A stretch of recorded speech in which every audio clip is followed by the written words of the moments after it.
Gagawa po tayo ng hot wheels cookies. Butter. Meron po tayong oatmeal. Meron po tayo ng brown sugar. Ha? Meron po din tayo ng harina. Meron din po tayong egg. At chocolate.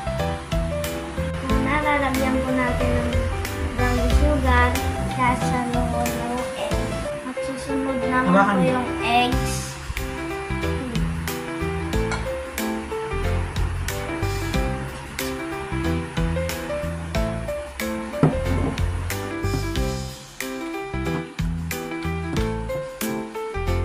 At susunod din po yung harina. Lahat.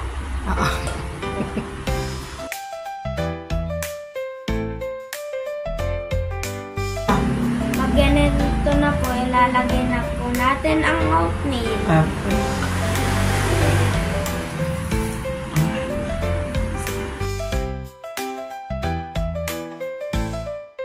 Pwede na po natin nilagay po yung chocolate.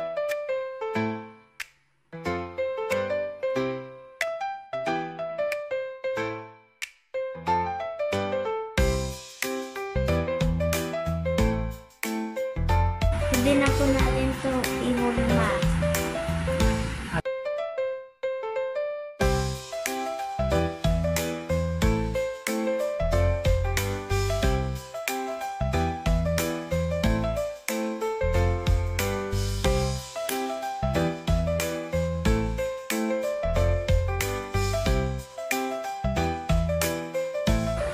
Lalagay ko ito sa 150 degrees pa.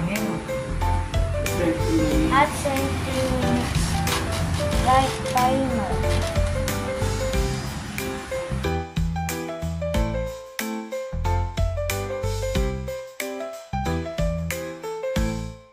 Ito na po yung finished product. Tikman po na natin. Parinig mo yun. Crunchy. Sarap.